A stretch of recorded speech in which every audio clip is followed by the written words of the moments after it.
Welcome to Hospitality Folks, a podcast about the people behind great hospitality. I'm your host, Alicia Wahlberg. Join me as we talk with hotel teams, managers, and operators about hiring, culture, and what it really takes to build teams that perform at high levels and stay.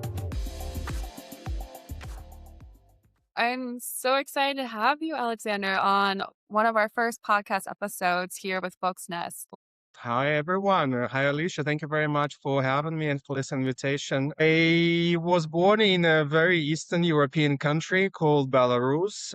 I was born and raised there. I graduated from a linguistic university as a translator. I've moved around the world. I worked in hotels. I worked in airlines. I worked as a cook. I studied wine production. Now I am in Germany working at a front desk as a front desk supervisor in one of the luxury hotels in Bavarian Alps. And I'm very excited to share my experience with you. I love diving into your background a little bit here. So you have been in quite a few places. So I think my first question is really double-sided. When did you know you wanted to go into hospitality, and did you always want to travel for it? Travel, I think, came by default. To be honest, I left my country for the first time when I was 18. Hmm. And that was basically a summer program in the US. I was working as a support staff in the kitchen in a US camp in a very amazing place that reminded me, of course, of my country that was in the state of Maine. And I think that was the first step towards the unknown in a way, that travel brings me lots of fun. And I want to do something related with this. Hospitality came a little bit later. I was also 18. I was actually doing only my first year at the university. I didn't know what it's going to be. Of course, I was dreaming to become one of the famous interpreters that will be translating for United Nations and all the presidents. But with time, of course, things changed. I think hospitality came into my life actually by chance when I was working in a travel agency back at home in Belarus. And I was dealing with different educational programs. So helping people study abroad and all this. And one of our partners invited us to visit their school in Switzerland. And Switzerland, it's the country probably to learn hospitality. So let's go like this. I got emotionally sick from this point of view. Right? I wanted to join. I wanted to study, or I wanted to be related to hospitality, to hotels. Of course, I couldn't afford it, right? I was, I came from Belarus. I was not in a rich family. And slowly, I mean, actually life gave me an opportunity to work in Dubai. And that was my first real experience working after the graduation, right? I moved to Dubai and worked in Dubai for one of the famous chains there. Ever since then, I was in customer service. Yeah, so it sounds like hospitality really found a way to your heart and gave you this opportunity to see so many amazing places in this world. Absolutely. Now, what do you think from your perspective, with you having been through Dubai and China, in the US, and now you've landed and you're keeping your feet in Germany? What is the hardest real world obstacle when it comes to moving to these different places within a hospitality career? To be honest, coming from a country which many people don't know, and therefore it's not on political maps sometimes, right? For me, the hardest thing was related to my passport, to my citizenship. It's okay I mean, it's in a way, it's a privilege for many people in the West to go to many countries. They just show their passport, they come in, and they don't do anything for it, right? For me, I needed to get visas, I needed to get permits, and this is what stops many employers actually from hiring you. They might be amazed with your experience, they might be amazed with your skills and capabilities, but not very many want to deal with the bureaucracy, the immigration. So for me, that was actually the hardest thing, always to overcome this fear, actually. Basically, learning everything before the potential employer can say something, oh, we need to do this, or we need to do this. So I actually needed to know everything by myself, all the immigration process, in order to assist as well and say that this is actually not difficult. It just takes time, but if you want, it's all doable. Yeah. I mean, as an immigrant myself, I realized going to school first, so going to do my master's in Germany helped me make that step, but it's not always an option for everyone, and I am completely Mm. aware of that. But even as for me, I'm married to a German, the bureaucracy of the visa system is it's You one could understand. say it's fun. Yeah. um Those are a lot of challenges you had to face with the bureaucracies of these different cultures, with the visa aspects, but also from a cultural aspect. You've had to adapt quite a bit.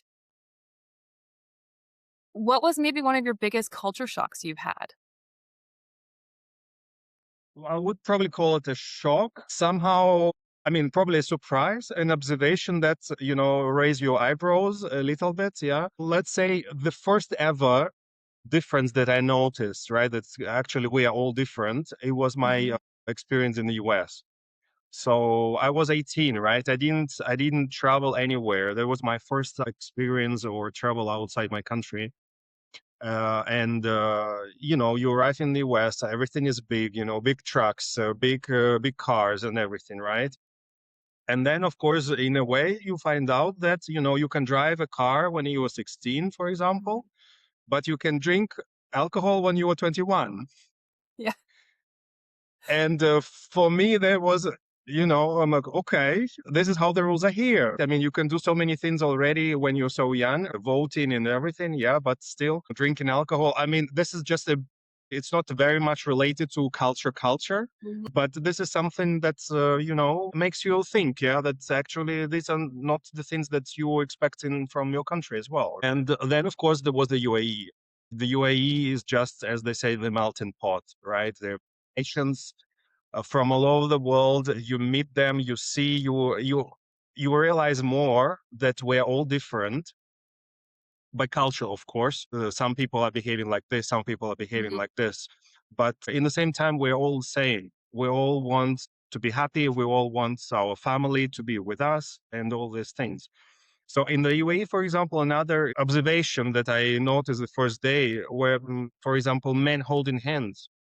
Again, coming from Europe, this could be absolutely interpreted in a completely different way. Mhm. But in many Asian countries, in subcontinent, Indian subcontinent, for example, this is absolutely normal for men to hold friends as a sign of deep friendship and connection between themselves, right? So obviously, I didn't say, "Oh my God, the whole UAE is, uh, so democratic and everything." Yeah, but this is one of the examples that raises your eyebrows as well. Yeah, and it was China. China is completely different experiences, a completely different culture, right? More eyebrows were raised as well, yeah. But you get used to it. The only thing that you need to realize that is you can't interpret other people's culture from your point of view, what you are used to. They've been living there for thousands of years, and this is the way they are. When somebody probably comes to Belarus and say, "Oh my God, what are you doing with those?" You eat potatoes with potatoes, you Yeah. grate potatoes, you boil, blah, blah, blah. For some people, that's probably too much. But for me, this is our culture. And this is what you will really realize when you travel, if you travel a lot. Yeah. You stop being surprised, and you try to understand people also, why the things are like this and not the other way around, for example. Yeah. And this, of course, broadens the horizon, and this improves understanding of other people, of other cultures. I can imagine having this mindset is very helpful when it comes to guest services, having guests from all over the world. How do you help your team that's under you adapt with more of a mindset like yours when it comes to different cultures? in China, where many employees or students haven't been to a foreign country yet, and they have to work with the foreigners. It was hard for many. They were very shy, even to speak English. They know they can, but they feel shy, and this is where Mm. I stood up and stepped in just to motivate them, because this was the experience for them to see, in a way, to deal with people from other countries without even leaving China. So practicing their English, yes, they're shy, but foreigners are there and they understand that you are a representative of China. You are not representative of Great Britain or Australia. They're not expecting you to speak Royal English, but the communication should be there. Foreign guests were more eager to speak with the Chinese staff than with me, Mm. because they want to learn. Yeah. They want to meet local people as well. And in a hotel, this is just amazing opportunity. So I was pushing my staff to be in the front line more and more and engage with the guests. And in the end, of course, many enjoyed it and they said, "Oh, thank you very much," because we didn't know it was so good, so fun. Talk to foreigners, and of course, for the foreign guests, it was so fun to deal with the local culture, to learn more about it. Yeah. Yeah, absolutely. I completely understand, and I think when you go experience those different cultures and then you go either to whatever you call home or another place, you carry a lot of that with you, whether it's language skills or different understanding of what's normal. And it can make a huge impact on how a guest or a customer even really sees your brand from your brand ambassadors. There was one time I remember I was working on South Beach in Miami and I had this German couple come in. They spoke no English and we didn't have their car for them that they ordered. They got like a small Mercedes and all we had was unfortunately a convertible Mustang. And while most would love this, he was so desperately afraid. I took an hour to explain, hey, here's the situation. Here's the car. Let me show you how it works. If you don't like it, you can go change it at the next station, like 2 minutes down the road. They came back a week later. He wouldn't even look me in the eyes. He had spent every day posing with that car with other German tourists, showing it off. And it was the best experience of their life. And it was only because I Exactly. was able This. to communicate in very broken German with them at the age of 24. Yeah, yeah, yeah. But it shows care. You could Yeah, have gone, or you could have just waved away. Okay, I don't have time, or I don't understand. Okay, bye bye. Yeah. yeah. But you created the loyalty, and you created the great experience for the guest, which he will be remembering, of course. Now, with all of your experience and starting as an interpreter and moving into these different cultures, if someone wanted to follow into your footsteps, dive into a hospitality career, go international, do you have any advice to give them to make that step? You just need to start following the footsteps, right? As a famous American motivational speaker, Zig Ziglar said, "You don't need to be great to start, but you need to start to be great." You don't need to be afraid of the unknown. It's absolutely normal, right? The thing is that you don't know what to expect. You cannot fear what you don't know. You cannot plan B, C, D, E, F, G, Z, and everything, right? As far as I remember, Alicia, the same thing. I think you made a post about it when people were asking you, "You're moving to Germany. I mean, how? What? You don't know, blah blah." But exactly because you don't know and you don't know what to expect, this is easier than when you know what to expect and you get afraid that these things will not work, these things will not, and others. So this is the idea. If people want to succeed, they need to do something. Let them try, let them learn what works, what don't. I mean, as I said, I when I was 18, I didn't know I'll be working in Germany in a Alpine resort. Every step that we do define our tomorrow. Without Dubai, I wouldn't be here. But then at the same time, without the United States, I wouldn't be here. This is how it is. The world is a world of opportunities, and we just need to use whatever comes our way. Yeah, I absolutely agree. I love to say that the grass isn't greener on the other side. It's just different. And I have found since I have been someone who's always been up for most opportunities, whether it was moving to Detroit or Atlanta or Miami for a little bit, and then Valencia, Munich, and now Ostfriesland of all places. It's about finding things that make it easier to move into new places. So I like to Google ahead of time cool restaurants or cafes that I think are Yeah. exciting to check out, or an art class or a yoga class, something where I can start finding some type of community. And for me, that's always been really helpful. So it doesn't matter where I am, I can find people I enjoy being with. And this is actually very important that you mentioned it. For many people, this is a challenge. Yeah. For many people to leave home, to leave family, is hard than just moving on or moving in a country. I saw this very clearly in the UAE, especially when I was working for an airline, and you are actually alone there. Yes, you have colleagues, but they change every flight. Unless you click in flight, you're all by yourself, and there's no one to blame that you are sad. But at the same time, you cannot ask other people to entertain you. This is where you grow up and say, okay, I'm taking my life into my hands. I'm doing this, this, and this. Many people couldn't do it. I know many people who left after a couple of months because of this missing the connection, missing human connection. Some people can do it. You, like me, I mean, you find other ways.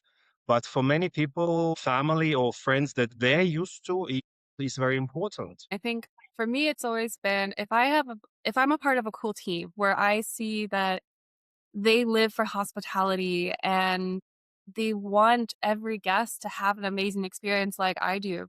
It's it's already a type of familiarity, a bond, and I think that's what is so amazing sometimes with like traveling and within the world of hospitality because you do have these people who care deeply and making it better for everyone else. And yeah, I think for anyone out there who's thinking of making that jump either into hospitality or into a different country, do it. You can always go Absolutely, home. absolutely. I mean, you start with colleagues. Of course, your colleagues are there. Most of my friends that I have now, it are my ex-colleagues from work. If you work, it doesn't mean that you cannot hang out. They're all different. Yes, but somehow we clicked, right? When you are working, you are working. You don't have much of opportunity to hang out, right, and to share some common things. But surprisingly, this friendship grew much later. And even with a distance, kilometers and continents away, we still keep in touch. And as if, we met only yesterday, full energy and full emotions. Right? But this is how people are, right? If they really Yeah. connect and they want to share their life with somebody else, this will always work. My last question. So, I as an American, we like to make friends with our coworkers. It's a part of the culture. It's very integrated. It's easy. In Germany, I found it's sometimes a hurdle. Do you have any suggestions or advice on how for an immigrant in Germany to hop into a friend group at work or a friend group at all in Germany? Hey, I would say I have the same issue as you said. I don't know if it's related to that we are from different world. People click a little bit here differently. I don't know. The thing is that for me also, I have this work ethics that especially because I am in a higher position, I try to avoid being friends with the staff. I mean, Mhm. okay, managers, whatever. Again, it's always a gray line, right?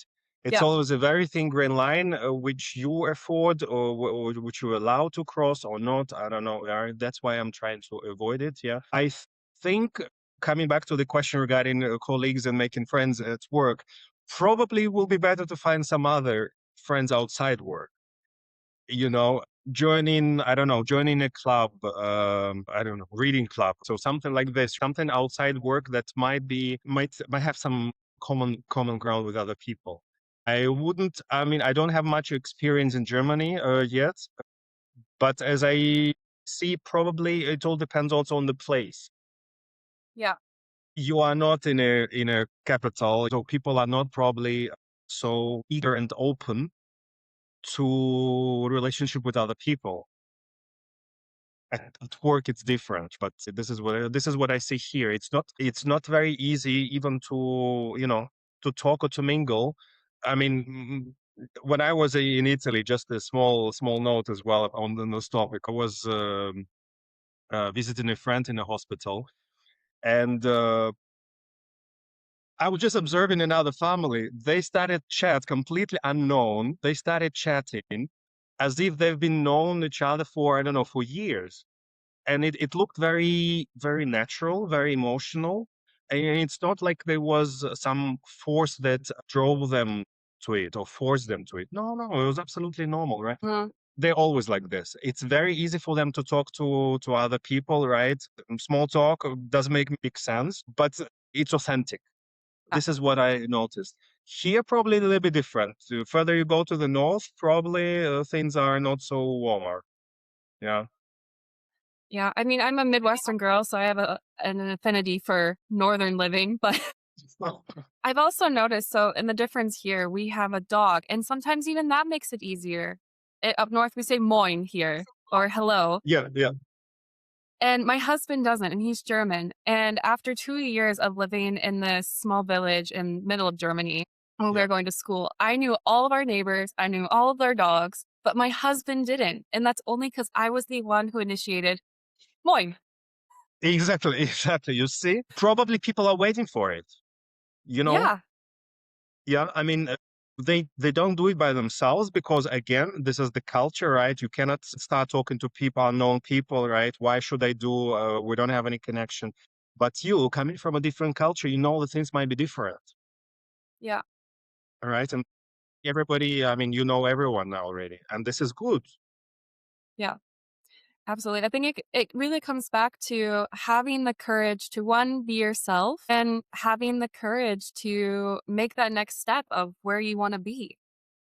Exactly, exactly. But again, courage. If we're talking about courage, courage is usually related to risk or danger, right? You are not risking anything. You don't have anything to risk yet, whether it's a connection with a new people or moving to a new country. There is an opportunity that you will gain Mhm. a lot out of this. And this is what people need to remember about this, right? There might be no risk, but opportunities. And this is always worth exploring.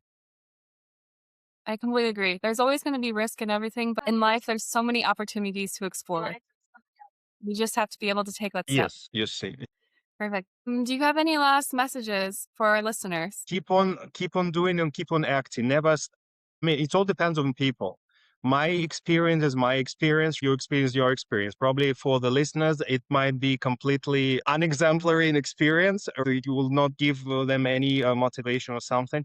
But of course, there will be people who are looking at it and need a real life experience. And these are, yeah, you and me, for example, other people are the experience that they can share, relate to, right? And use as an example. Things are possible. Just to finish our talk, right? Just two examples. Caesar Ritz, a famous name that everybody in hospitality knows, right? He was the last of the 13 children in a poor peasant family, but now everybody knows him. Another famous, a little bit more modern, so to say, right, is Horst Schulze. Mhm. Not so familiar, but still, Horst Schulze was the founder of the Ritz-Carlton as we know it now in the modern days, right? He was a son of a postal clerk in a village in Germany, not far from the French border. But he is now a world-known personality. Both of them were not brought up in a rich family or inherited hotels and everything. Absolutely normal people, and this is what I always think about. You know, my example, in a way, is a proof. It's always about you, what you want in life. Everything is achievable. I agree. We're entering a me era, and it's always good to follow your dreams and find the people to bring along with you. Exactly. Exactly. Um, Thank you so much for joining us today. It was so much fun to talk about culture and exploring and having courage to jump into opportunities. Um, Thanks, and Alicia. for anyone interested, we'll have the link down below for if you want to contact Alexander on LinkedIn, see what he's up to, and where he's at. Exactly. Where's the next destination? Yes. Already in progress. Already in progress. Yeah. Can't wait to see and hear all Uh, about it. Thanks a lot. Thanks for having me. I hope this information was really helpful for many people who need this kick to move and to achieve what they really want. And don't be afraid. I mean, there's nothing to be afraid of. No, People are everywhere. absolutely agree. If you found this episode helpful, follow and subscribe to Hospitality Folks and share this episode with your team.